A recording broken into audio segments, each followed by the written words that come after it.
Nós estamos diante da palavra de Deus, quando nós vamos ler um texto na Escritura,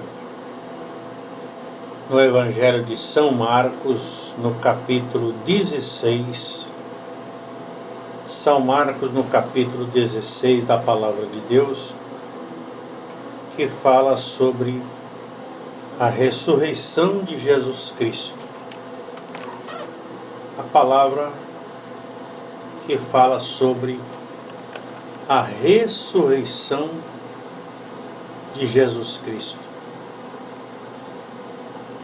Olha o que está dizendo a Escritura. A ressurreição de Jesus Cristo, ou o Filho de Deus. Marcos 16, vamos ler a palavra de Deus. Passado o sábado,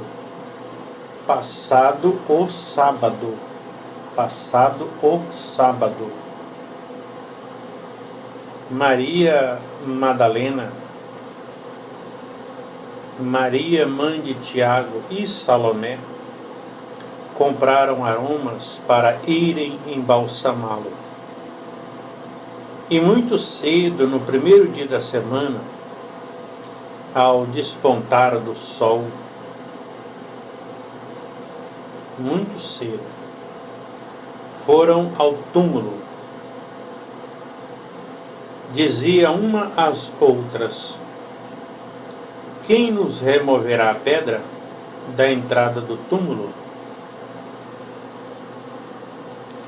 Quem nos removerá a pedra? Quando Maria Madalena, Maria, mãe de Tiago e Salomé, mulheres que andavam com o Senhor Jesus, elas compraram aromas para ir embalsamá-lo. E logo no primeiro dia da semana, logo ao nascer do sol, foram ao túmulo. E diziam umas outras: quem nos removerá a pedra da entrada do túmulo? Porque no tempo de Jesus não se fazia túmulos como hoje, cavado na terra, às vezes agora com placas de cimento, né? Naquele tempo, os mais ricos cavavam seus túmulos nas rochas, nas montanhas, e ali cavava a rocha, fazia-se um túmulo e colocava para tampar aquele túmulo uma pedra muito grande, enorme, grande demais. Tinha que juntar ali 8, 10 homens para girar aquela pedra enorme, uma pedra de mó, uma grande pedra. Rolava aquela pedra e tampava a boca da caverna para que o falecido morto não fosse incomodado pelos animais e também por ladrões, né? Ladrões de túmulo, que naquela época tinha muito.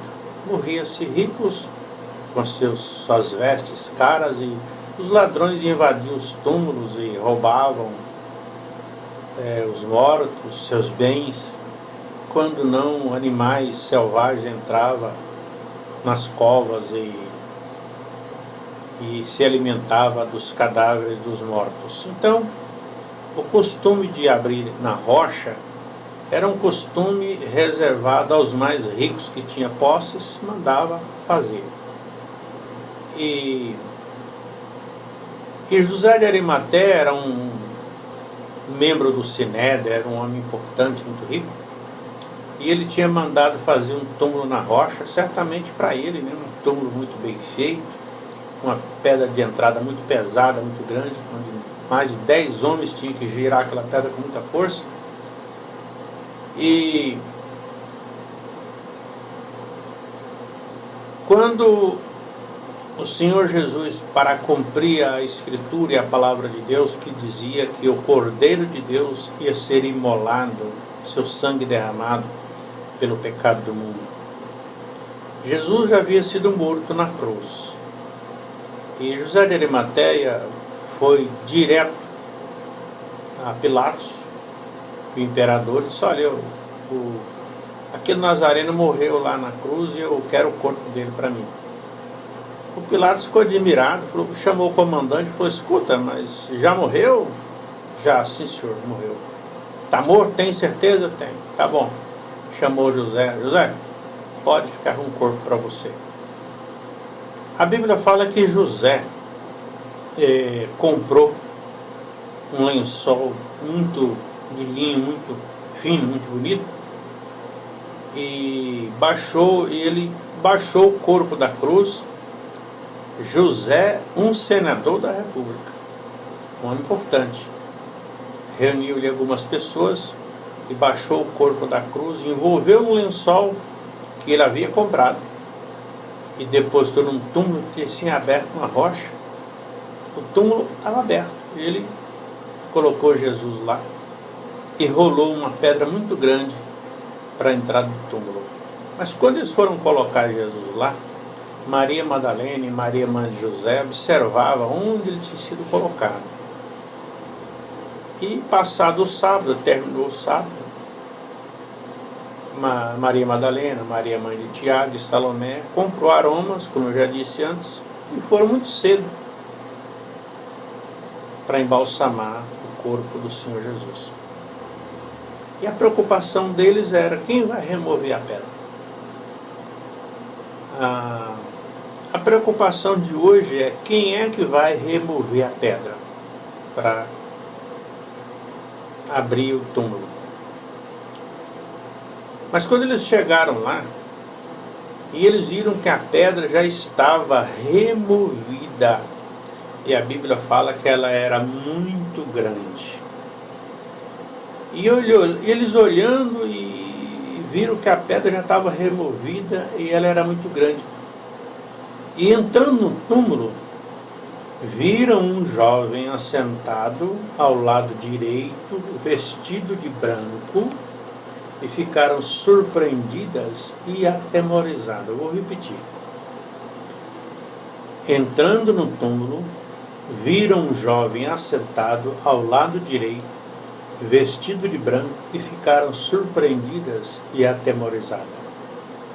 Ele, porém, lhes disse, o jovem vestido de branco: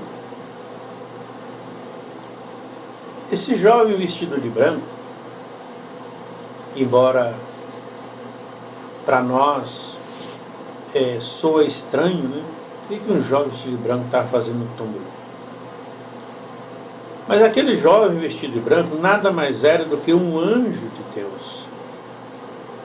Anjos de Deus, ainda no tempo de Abraão, Isaac, Jacó, José, ainda nos tempos antigos, anjos de Deus vinham à terra em forma humana.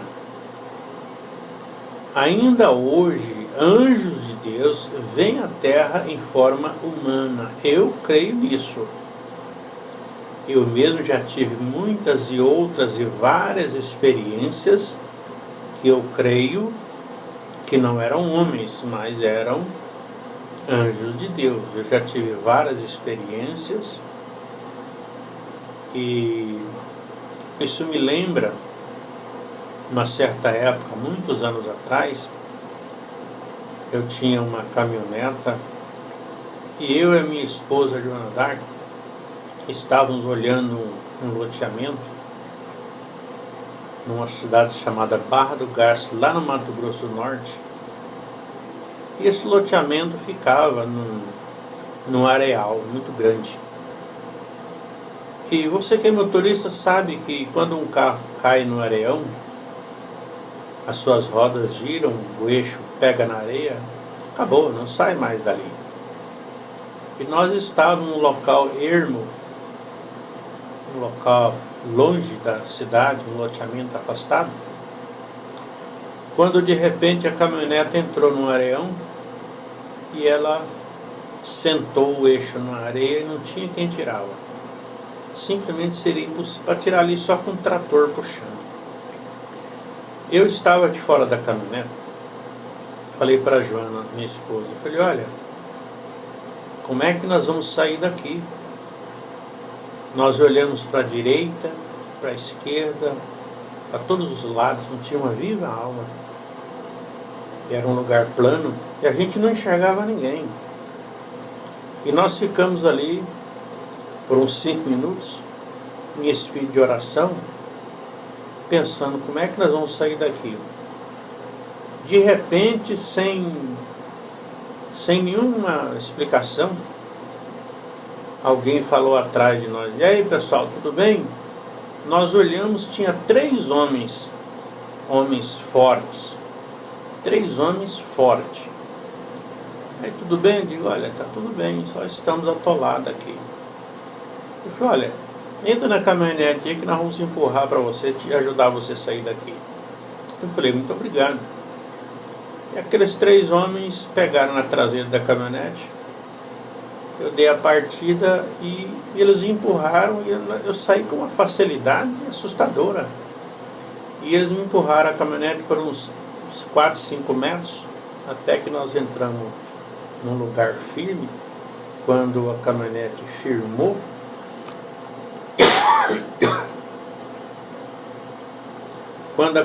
firmou, nós aceleramos e eles falaram, acelera, não para não. E nós aceleramos porque quem andou no Areião sabe que se você parar, afunda e não sai mais.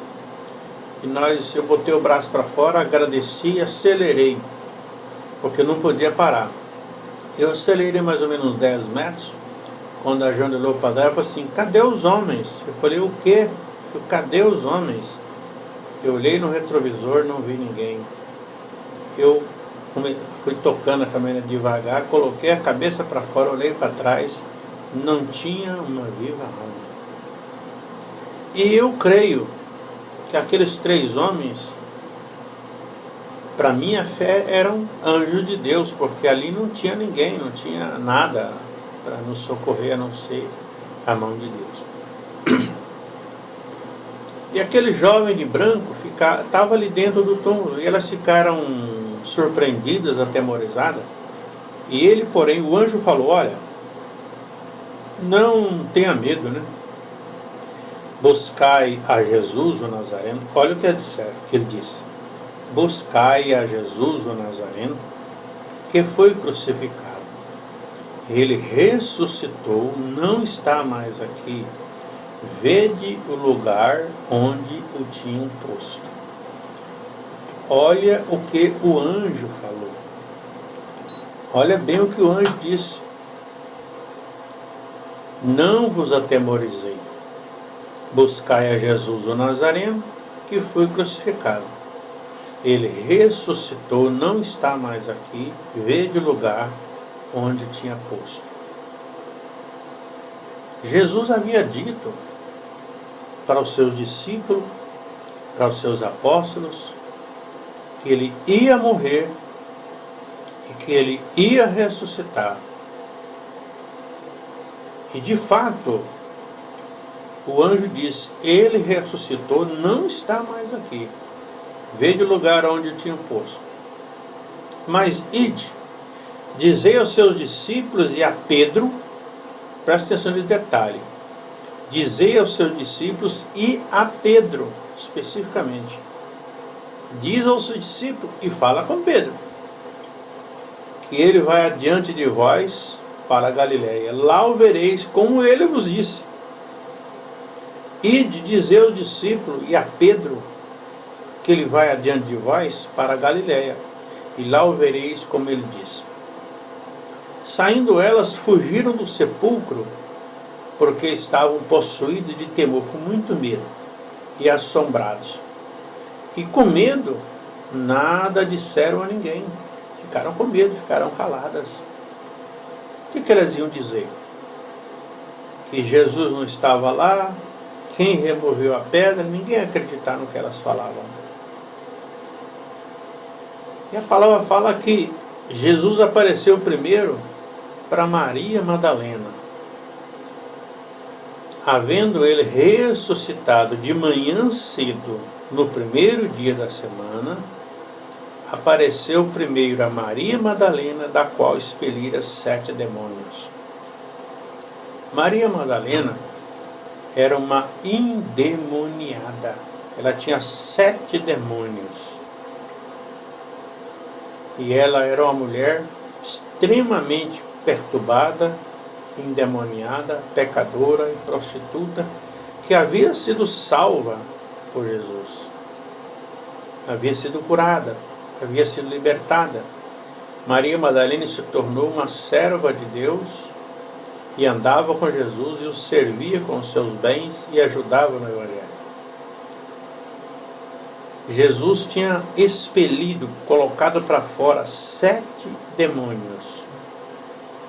E partindo ela, foi anunciá-la àqueles que, tendo sido companheiros de Jesus, se achavam tristes e choravam. E observe um detalhe. Maria Madalena, mãe de Tiago e Salomé, aquelas que foram no túmulo, que viram o anjo de Deus, ficaram com medo e não falaram nada para ninguém. Olha, Jesus não disse nada para ninguém.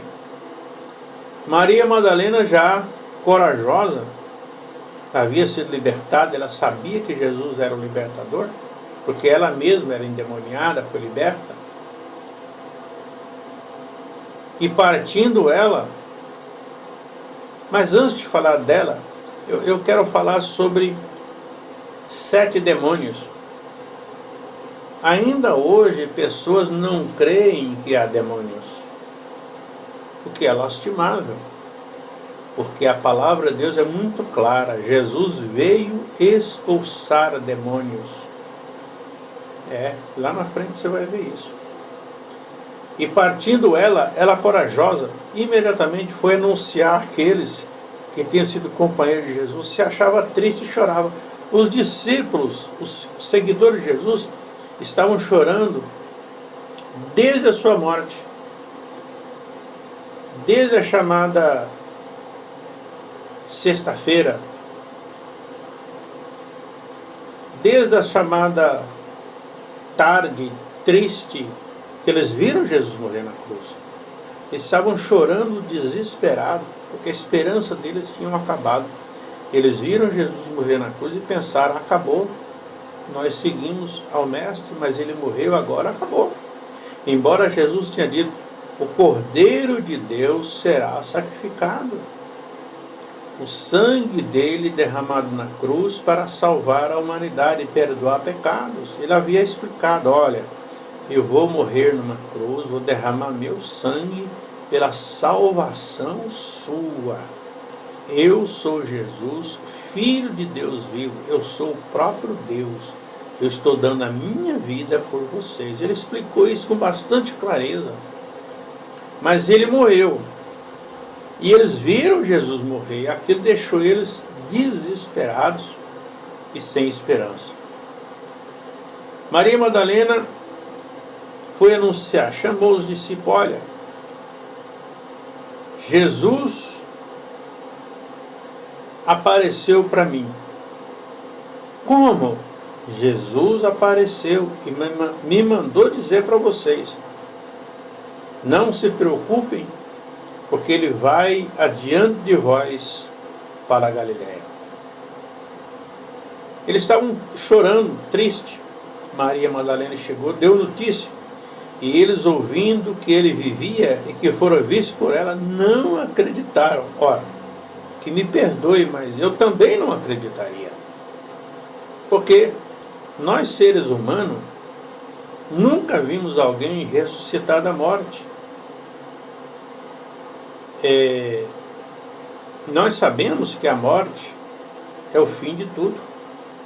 É o meu fim, é o seu fim, é o fim do rei, do imperador, é o fim do papa, do padre, do pastor, é o fim do empresário, do comerciante, da dona de casa, do mendigo, do bilionário, trilionário, rico, pobre. A morte é o fim de tudo. Nós sabemos disso. E Jesus morreu Então seus discípulos achavam que aquilo era a morte, era o fim, acabou, já era. Acabou-se a nossa fé, a nossa esperança morreu. E eles, ouvindo que ele vivia e que fora visto por ela, não acreditaram. Depois que Jesus apareceu para Maria Madalena, ele manifestou-se em outra forma. Preste atenção nesta revelação. Você que fica preocupado, dizendo que Jesus não é Deus, Jesus não é Jesus, o nome dele não é Jesus, é Yahusha, e fica confuso. Para com essa confusão, volta para Jesus, deixa de bobagem. Jesus, Yahusha, Yahvé, Elohim, Adonai, é a mesma coisa. E ele pode se manifestar do jeito que ele achar que deve. Aqui, enquanto você fica discutindo se o ovo é quadrado ou redondo, olha o que ele está dizendo aqui, a palavra de Deus. No verso 9, Marcos 16, 9, se você tem Bíblia, lê aí, Marcos 16, 9. Ele ressuscitou e apareceu a Maria Madalena como Jesus. Tanto é que Maria Madalena o reconheceu, disse: mestre.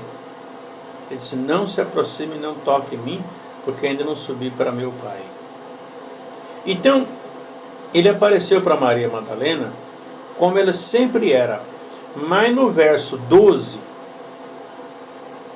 depois disso, manifestou-se em outra forma. Jesus mudou o seu semblante, se tornou uma pessoa diferente, de uma outra aparência, e apareceu a dois deles que estavam de caminho para o campo. Havia dois discípulos de Jesus que estavam caminhando, ia para o campo, estava na estradinha, ia para o campo, ia plantar, colher, enfim.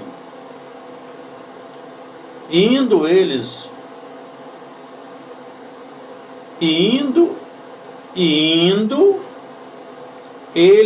o anunciaram aos demais. Mas também a estes dois eles não deram crédito.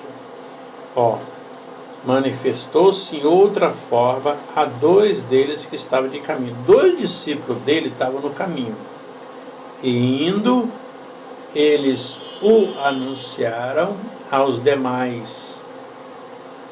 Mas também a esses dois eles não deram crédito. Observa um detalhe: ele se manifestou de uma outra forma aos dois. E indo eles anunciar aos outros discípulos, mas esses também, a esses dois não deram crédito.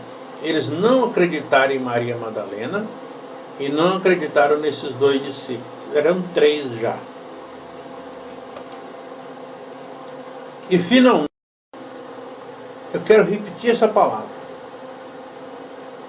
E finalmente, apareceu Jesus aos 11. Apareceu Jesus aos 11. E Judas está morto. Apareceu Jesus aos 11, quando estava na mesa, e censurou a incredulidade, dureza de coração, porque não deram crédito aos que tinham visto e já ressuscitado. Vocês são incrédulos. Eu falei com Maria Madalena, mais dois discípulos, com três, para avisar vocês que eu estou aqui, eu ressuscitei. E ele disse: ide por todo mundo, pregai o evangelho a toda criatura. Ele deu uma ordem: ide por todo mundo, pregai o evangelho a toda criatura. Ele deu a ordem da pregação. Então nós não estamos aqui falando à toa. Estamos cumprindo o ide de Jesus, pregando o evangelho genuíno e verdadeiro a toda criatura. Eu e você estamos ouvindo o evangelho verdadeiro, genuíno, sem heresia, sem mistura, sem fermento, sem heresia, sem nada. É a palavra de Deus pura e simples. Jesus disse: ide por todo mundo, pregai o evangelho a toda criatura. E disse: quem crer e for batizado será salvo, porém, quem não crer será condenado. Eu não vou discutir isso aqui. A palavra diz, quem crer e for batizado. Se você crê em Deus, crê em Jesus, você deve ser batizado para ser salvo. Quem, porém, não crer será condenado. Então, não há o que discutir. Quem crer e for batizado. Se eu creio, me batizo, estou salvo em Cristo. Se eu não creio, eu não batizo, não estou salvo em Cristo. É simples assim. Quem crer e for batizado será salvo, quem, porém, não crer será condenado. E esses sinais vão de acompanhar aqueles que acreditam em meu nome, expelirão demônios e falarão novas línguas. É isso que ele está dizendo. Há sinais, existem sinais entre os que creem. No nome de Jesus se expele demônios e se fala novas línguas. Pegarão em serpentes, e se alguma coisa mortífera beberem, não lhes fará mal. E se impuser as mãos sobre os enfermos, eles ficarão curados. Esses são os sinais da presença de Deus. Expelir demônios, falar novas línguas, pegar em serpentes, e se alguma coisa mortífera beberem, não lhes fará mal. E se impuser as mãos sobre os enfermos, eles ficarão curados. Eu só vou explicar o verso 18, tá? Para você não ficar confuso. A primeira parte é fácil. Quem crê e for batizado será salvo, quem não crê está condenado. Esses sinais vão acompanhar os que acreditam. Em meu nome, expelir demônios e falar novas línguas. Não precisa explicar, não. Pegar em serpentes é você tocar em coisas perigosas. É você fazer coisas que levam a perigo. Serpente significa perigo. Significa perigo. Então você está em perigo. Pegar em perigo, estar em perigo. E se alguma coisa mortífera beberem, quanta coisa contaminada nós tomamos, contaminada por isso ou por aquilo, não nos fará mal. A nossa saúde está protegida pelo sangue do Cordeiro. Tá certo? E se impor a mão sobre os enfermos, eles ficarão curados. Quem está doente, coloca-se a mão, em nome de Jesus, ele é curado.